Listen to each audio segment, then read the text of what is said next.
Well, good morning, everyone, and welcome to Living Beyond Limits. I am Reverend Jennifer Spear, and we are a part of Centers for Spiritual Living. And I welcome you here this morning. I'm so glad you came to spend your morning with us and with each other. And if you are new today, from the very bottom of our hearts to yours, we're so glad that you joined us today. Welcome. And so let's start this service by reading our mission statement that's on the front of your bulletin. We are a sanctuary where people can discover and reveal the presence of God within their own being and experience their oneness with all life. Through the realization of this inner presence of love and peace, we give way to the evolutionary impulse of the divine and become a beneficial presence in the world. So that's what we're doing here at Living Beyond Limits, is we're giving ourselves the opportunity to feel and sense and know and remember that, yes, we are individualized expressions of that one infinite presence, infinite power. We are incarnations of love and peace and wholeness and good, that we can never be separate or apart from that source of all things because it expresses as all things. So that means then that what is the nature of spirit, the nature of the divine, is our own divine nature. That means that we cannot be separate then from intelligence or order or peace or love or good, because it is innate to our being. So what happens is, as we wake up to that fact that we are spiritual beings, here having a human experience as incarnations of that one, that then when the world is not being kind or caring or generous or peaceful, we aren't as reliant on the world to be that for us, because we can tap into that within ourselves. And so as we then anchor into our own peace and bring that forward, or our own love and bring that forward, we transform our relationships, we transform the conversations we're having, we transform whatever it is that we are involved in. And because everything is connected to everything else, we are part of this collective whole of humanity. What we do contributes to that whole. And so as we act from peace or love or kindness or generosity, that acts as ripples on the pond and affects the whole, because everything's connected to everything else. And so I thank every single one of you for answering the call of your own spirit to be walking this path, to be being a beneficial presence in this world, and to be expressing your own spirit in a way that only you can do. So thank you for that. Have you noticed how easy it is to get so focused on all the things that there are to do and your busyness in doing them, your busyness and your focus on accomplishing and doing and producing, that ends up taking almost the majority of your focus as you move through your life? Sometimes, too, that rushing around to get those things done cause us, and that busyness in our minds cause us to actually not really be present to the good that is at hand. It keeps us from being present to the beauty that is surrounding us. It keeps us from being present to the magnificence that is around us, and keeps us present from being present really with our own selves. And Centers for Spiritual Living teaches us and says that good is all around us, that we live in this field of good, and that the very nature of life is good. But oftentimes we aren't really present to that good, and one of the other reasons is because we get so focused on the trauma and the drama in our own lives, as well as the trauma and the drama that's going on in the world outside of us. We certainly know that is what the media focuses on, all of the drama and the trauma that has happened in this world. And what happens is, because we are so bombarded with those messages and with that focus on the negative things that are happening, that it can feel overwhelming to us. It can feel huge to us, like take on gigantic proportions that aren't really accurate about what the reality of our whole entire life is. And sometimes we even get kind of addicted to that trauma and that drama, and we find there's something going on in the world that's really traumatic, and we keep focused on it. We keep reading about it over and over again, or we watch it on TV, or we listen to it, even though we already know the story, again and again, because we're kind of addicted to that. But when we're rushing around, doing so many things that we have to do, and when we're caught up in the drama of the world, what happens is sometimes as we go to sleep to our own spirit. We go to sleep to our own spiritual nature and to the spiritual nature of life. We go to sleep to our own spiritual beingness and to that knowing that good is present and that good is all around us. But when we stop and we check in with our innermost selves, what our innermost selves really want is they want to not feel overwhelmed. They want to not be dragged down by the events of the world or the events of our lives. Instead, what we would like to be able to do is to have a spiritual perspective. To have that spiritual perspective about our own lives and about the world as we move through the world, as we move through our busyness, as we move through the tumult of the world, because there certainly is tumult in the world. It's not that it's not there. We would really like to be present to the good, present to the beauty that is all around us all of the time. But the truth is, we are only present to that good. That good is only present to us when we are present to it. The beauty, the good, the wonder, the miraculous is only present for us when we are present to it. And so there's a story that says, as I drive home on a narrow curving road, someone tailgates me, itching to go faster, not knowing that he is flesh and fragile. Sick of pressure, I pull onto the gravel shoulder, let him shoot by, and then, on my right, I catch sight of a great blue heron, standing tall and still in the aisle made by 2 rows of towering trees, like a priest in feathered robes. He bows his head 3 times before an altar of mountain bluffs. It's dusk, and the moon just rising illuminates his wings as they open in benediction for evening flight. His parting call, stay awake.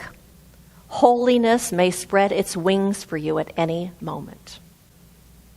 We want to be present to that kind of thing, to the beauty, to the miraculousness of life. We long to be in that place where we recognize the sacred, where we recognize the beauty that surrounds us, where we recognize our connection with everyone and everything. We want to feel our own spirit and feel our own divine nature. And absolutely, we want to be open to and experience the good. We want to be able to live our lives as we're moving through them, seeing through spiritual eyes, rather than judgment and separateness and irritation and fear. How about you? Would you rather live with irritation and fear and judgment and separateness? Or would you rather live your life connected to your own spirit and seeing through the eyes of your spirit, recognizing the sacred around you and the good that's all around you? But when we don't take the time to connect and reconnect with our own inner beingness, with our own self, we can sometimes forget that the nature of life is spiritual. We can sometimes forget that we are actually on a spiritual path. And when we forget that we are on a spiritual path, what happens is then we lose that commitment to live a spiritual life. We lose the commitment to see through those eyes, even if it's just momentary. And so in The Art of Being, Reverend Dennis Merritt Jones says this: "Once in a while, I will have a first-time visitor at our center seek me out after a Sunday celebration service, just to tell me that they have finally found the spiritual home they've been seeking for so long. They have finally had the spiritual experience that they just couldn't get at, quote, all the other churches they visited. And I will absolutely, unquestionably, without a doubt, see them again next week, so that they can continue to deepen their spiritual life. Seldom do I see them the following week or any time after that. Why? Because the spiritual glow wore off 20 minutes after they left church, after they left the parking lot, and they're now off to some other church continuing their quest. Human nature is funny, isn't it? Many of those desperate for a spiritual life continue to look for it outside of themselves, believing that it has come through some sacred entity, or that it can simply be scheduled for a Sunday morning between 9 and 10:30 a.m. The truth is, while some religions and ministers would love to have us believe it, the church isn't responsible for, or for that matter, capable of giving anyone a spiritual experience or lifestyle.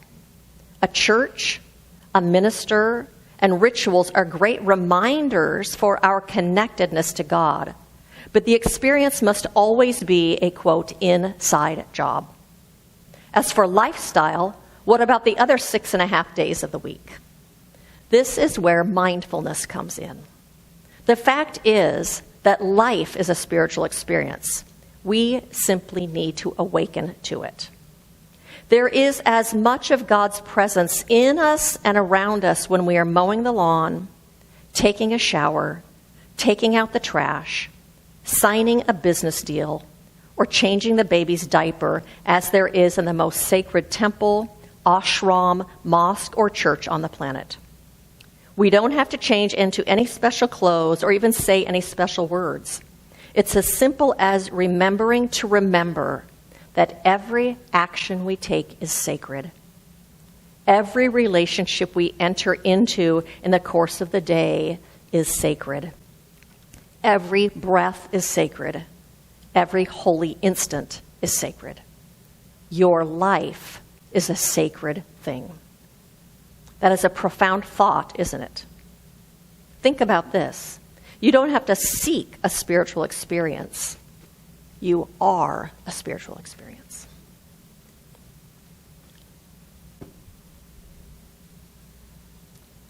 That's the place we long to be. Awake. Awake to our spirit. Awake to our spiritual nature. Awake to the sacredness of everyone and everything, of all things. And so the title of my talk today is No Time for Sleeping. And what I'm talking about is how being awake changes our perspective. It changes our perspective about life, about ourselves, and about other people. And when we are awake, we actually experience more joy and more love and more peace. Anyone want to be there? Every single moment in our lives invites us to stay awake, to be awake, to wake up. Ernest Holmes, who is the founder of this philosophy, says, as you awaken, you will realize you are awakening to yourself. That's what's happening. We're waking up to who we really are as spiritual beings. And so what does it mean, awake? What does awake mean? I'm going to talk about that today. I'm going to talk about 4 different things that I think it means to be awake, or what is required to be awake.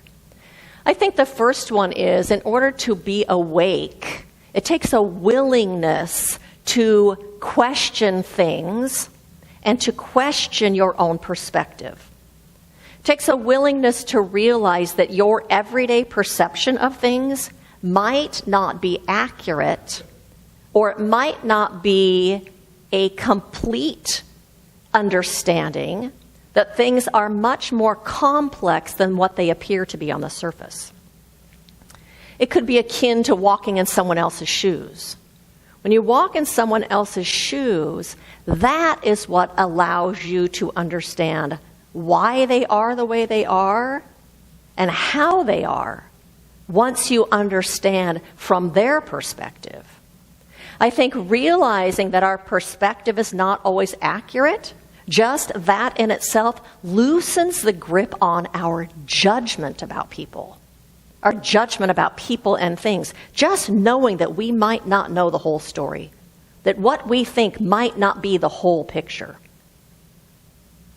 And when we are able to see from that greater perspective, other people become more kin to us than they are when we are in that judgment. Makes me think of all the gender issues that are going on in our country right now. Do you know that in the Hindu religion, there are considered to be 3 genders? And the third gender is called hijra. That in Islam and in the Quran, there are 4 genders. In Native American traditions, there are 4 genders. In Judaism and in the Talmud, which is the central text of Judaism and, quote, a guide to daily life, there are 8 genders. Wow! Who knew? That might make me think that my concept of gender being binary might not actually be the whole picture. Or I might not be actually right if that's what my thinking is.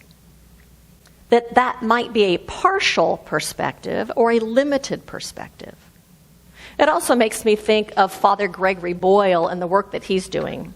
I know lots of us have read his books in here. He works with people who are ex-gang members and people who have been recently released from prison.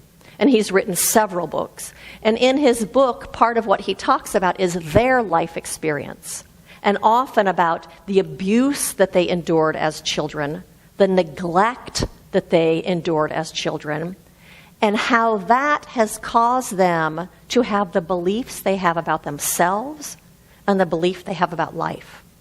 Having an understanding of what they have gone through that has caused them to act the way that they are acting in the world gives me such a greater perspective, and it gives me greater compassion, and I feel love for them, and I feel connected to them. That's all from having a bigger perspective than our original thought, our original judgment, our original perspective of someone or something. And so to me, the second thing that I'm going to talk about, what it means to be awake, is to recognize that our life and every single person's life on this planet is a spiritual path. That we are all on a spiritual path. And that life, by nature, is spiritual. Each person's life, by nature, is spiritual. So that what that means then is that if we are each on a path of growth and unfolding and self-discovery, if every person is on that path, then who am I to judge where they are on their path? And how can I even understand what it is they are trying to understand, gain, bring forward, discover, be?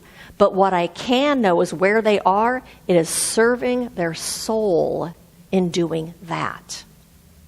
It also makes me realize that everything that we encounter is an opportunity for us to unfold, to discover more about who we are, to discover our power, to discover a deeper and a more expansive and inclusive kind of love, to discover our strength or our wisdom or our goodness or our oneness. So part of being awake then means recognizing that there is a bigger picture than what it is that we see going on the surface.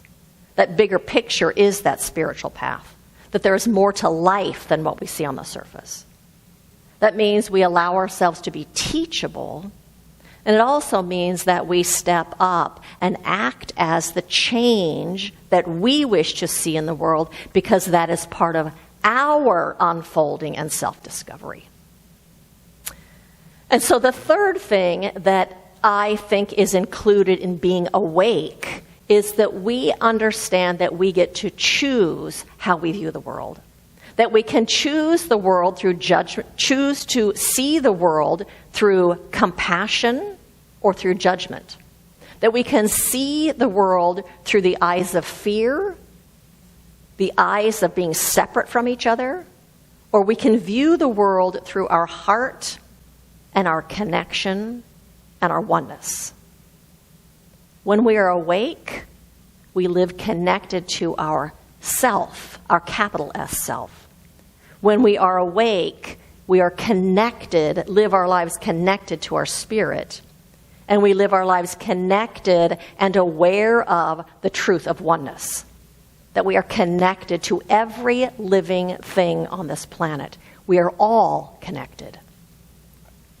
And then the last thing that I'm going to talk about, what it means to be awake, is that when we are awake to the beauty and to the magnificence that is in every single moment of our lives.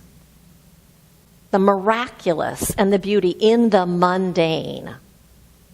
That might mean things like you notice the clouds in the sky, or you notice the wildflowers that are growing in the empty lot or out of the crack in the sidewalk.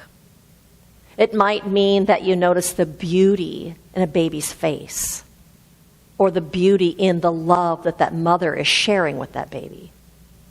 It might mean that you recognize and see the joy that is being shared amongst friends.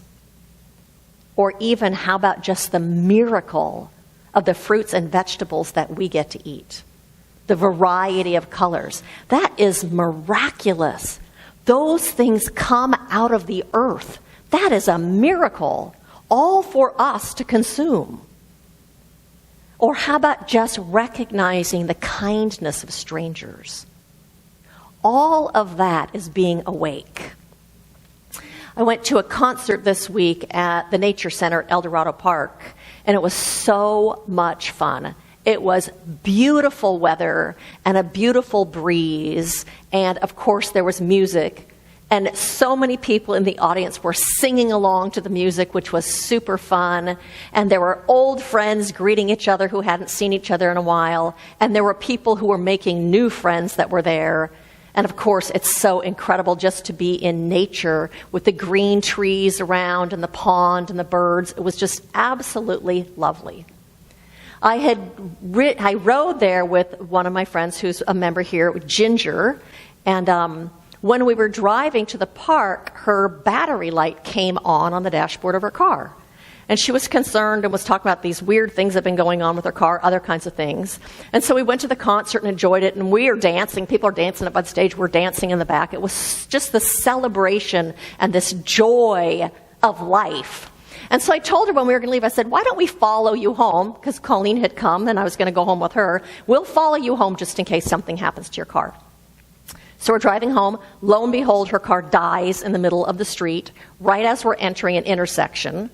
And she has no electrical anything in her car. None of the electric. She can't roll her windows down. Nothing's working. So I'd run up to her car to ask her, and she says, nothing's working. The car won't go. And as I jump out, lo and behold, the guy in the truck behind us, he jumps out. There's a guy riding his bicycle down the sidewalk. He lays his bike down and comes and jumps out to push her through the intersection. That is miraculous. That's what I'm talking about, is just being awake to the miraculous that is happening at every single moment. The music, the singing, the connections, nature, people helping, the fact that there's a mechanic that can fix that car, that's miraculous.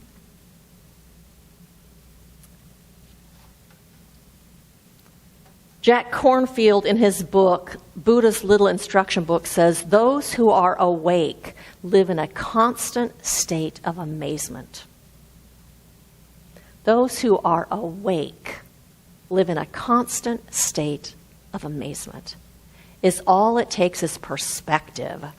It's a perspective of seeing through those eyes.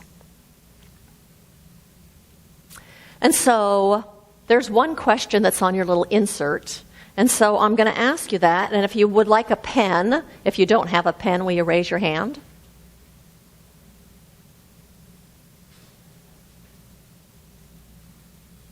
And so I invite you to close your eyes. Those who are getting pens will get them in an instant here.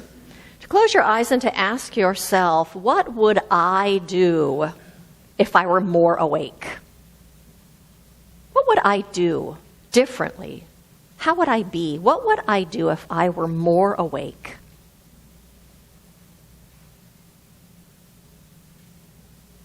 And when that answer comes to you, just to write it down. What would I do if I were more awake?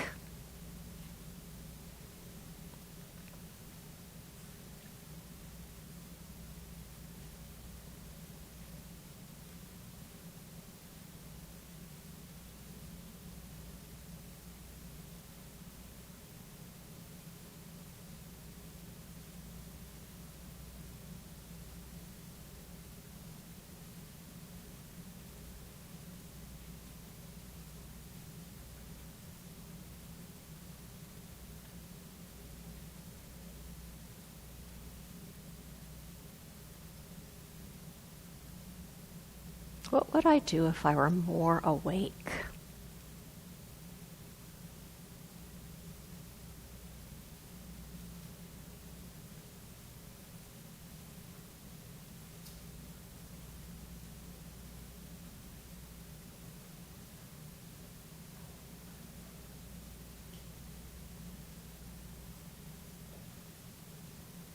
And the reason I ask you to write it down is because it helps you remember it.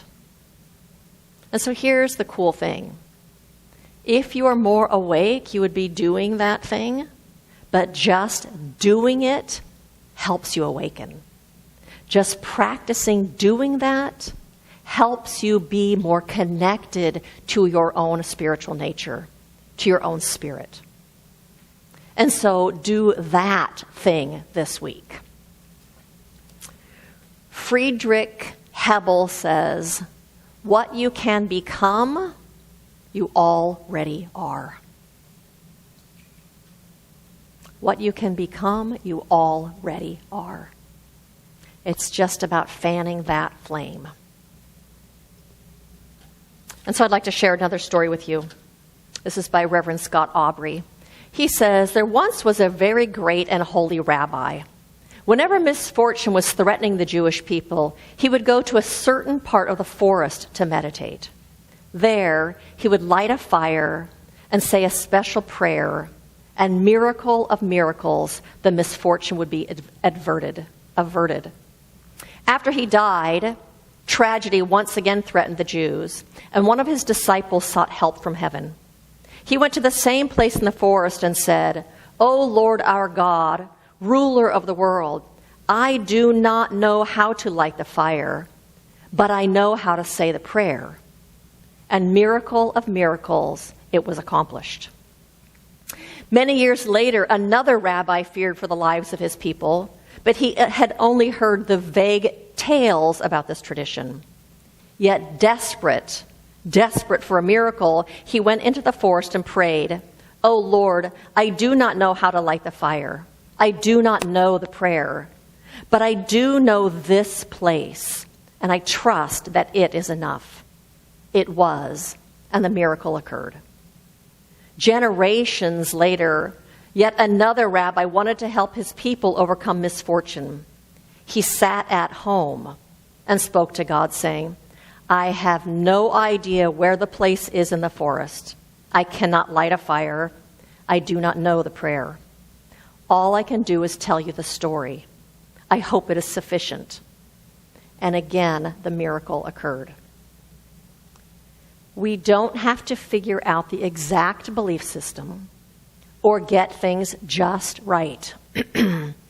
It's about waking up to our birthright and the longing to be connected. It isn't something we earn. We just have to accept it. It's grace. How blessed we are when we mindfully reside in our rightful place in the universe. We don't have to do it perfectly. We just have to live with intention and stay awake to that intention. And so my invitation to you this week and my recap is to recognize that your perceptions might be partial perceptions. They might be incomplete perceptions. There might be other things that you aren't actually seeing. And remember that you and everyone else in this entire world is on a spiritual path. That means that there is always a bigger picture than what you're seeing on the surface. There is always something more happening than what it looks like.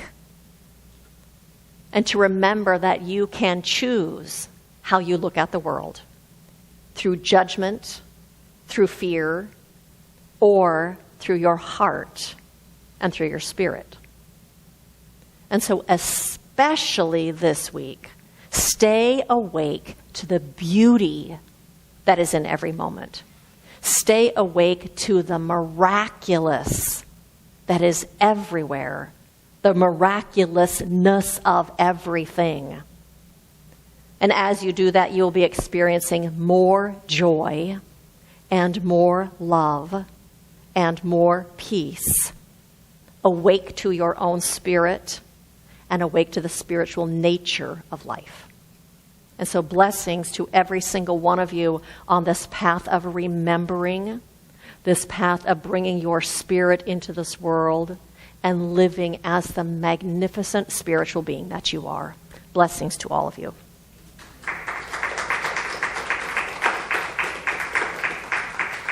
And so I invite you to join me in joining consciousness together on truth. And so we turn our attention right now to the capital T, truth. That yes, indeed, that infinite presence, that is a presence of absolute intelligence and goodness, the energy of life, love itself, is everywhere present, even in the places that we can't see it. For it is spirit expressing itself. And everything in this material world is the outpicturing of that life, of that creativity, of that goodness. And so today we recognize that we are incarnations of that one. That one presence is in us and through us, around us, and is us. It is our own divine nature. It is our own spirit. For we are emanations of that. Emanations of that creativity and that peace, that power, that wholeness, that light. And so today, as we turn our attention to that, we create greater room for it to express itself in our lives. For when we make room for it, it pours itself forth, for it has always been there, simply awaiting our recognition of it, simply awaiting our saying yes. And so today we say yes to the presence of spirit, the presence of life, the presence of our own divine nature. And so as we turn to the one turns to us and pours out a blessing that has always been there. And today in our acceptance, the good floods into our lives. It floods into our relationships. It floods into our homes, into our places of work, into all that we do. The good abounds. And for that I am grateful. And I speak this word not just about us, but I speak this word about every single person on this planet, that each person also is an incarnation of that one. And that means then that the intelligence and the goodness and the love is present in them right now. And so what I claim and know is that that presence is alive and well and active and present and unfolding itself right now through all of humanity. It is unfolding itself right now through every decision maker and every politician, every person of power, every leader of every country. Love and truth and light and goodness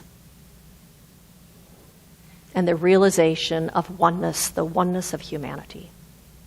And so with a grateful heart, I release this prayer into the creative womb of the universe, knowing that it is unfolding itself all around us right now, simply because we have turned our attention to it and created space for it to come into this world. And so with a grateful heart, I release this prayer, and I invite you to join me in saying, "And so it is." And so it is. So I have a couple of invitations for you. And Barbara, will you open that door and ask Marty to come stand in the doorway? So one of my invitations is we are having a fundraiser pancake breakfast on July 30th at Chris Braunschweiger and Peggy Toole's house. There is a sign-up sheet in the back. We'd love to have you join us. We are not doing Sunday service. Instead, we are going to do a pancake breakfast, and we're going to do an outreach project, which is writing cards that are going to go to people that are serving in the military and cards that are going to people who are living in a convalescent home. So we invite you to join us. We invite you to sign up today so we start getting an idea of who wants to come. The fundraiser is $20, and you're invited to bring friends, family, whoever you want, and we hope that you'll join us that day. My second invitation is we're having 3 birthdays, actually. Yesterday was Marty Bunch's birthday. Tomorrow is Marisha's birthday and Carol Borowick's birthday. So I invite you to sing Happy Ready, Birthday. Guys? Here we go. Happy birthday to you. Happy birthday to you. Happy birthday, dear Marley, Carol, and happy birthday to you. All right. And the other invitations are just to follow us on our social media accounts that are on your insert, that our Sunday talks come out on Monday. If you would like to be on our email list, talk to this guy. He is the one that is in charge of that, and you'll make sure that you get the talks land in your inbox then, as well as the things, announcements of the things we're doing. We also have prayer support after church. If you would like prayer support, our practitioners are happy to pray with you. Ray is a practitioner, Barbara in the back, and David, will you raise your hand? They're happy to sit and pray with you about anything that you would like. We also have prayer shawls in the back. If you would like to gift one to someone or to yourself, you can pick a prayer shawl. The practitioners will pray over it for your specific desire, and then you can take that with you and wrap yourself in that energy of prayer if that's something you would like to do. So I invite you to repeat after me. Good fills my life now. Good fills my life now. I step into it. I step into it. I own it. I own it. I celebrate it. I celebrate it. And so it is. So it is.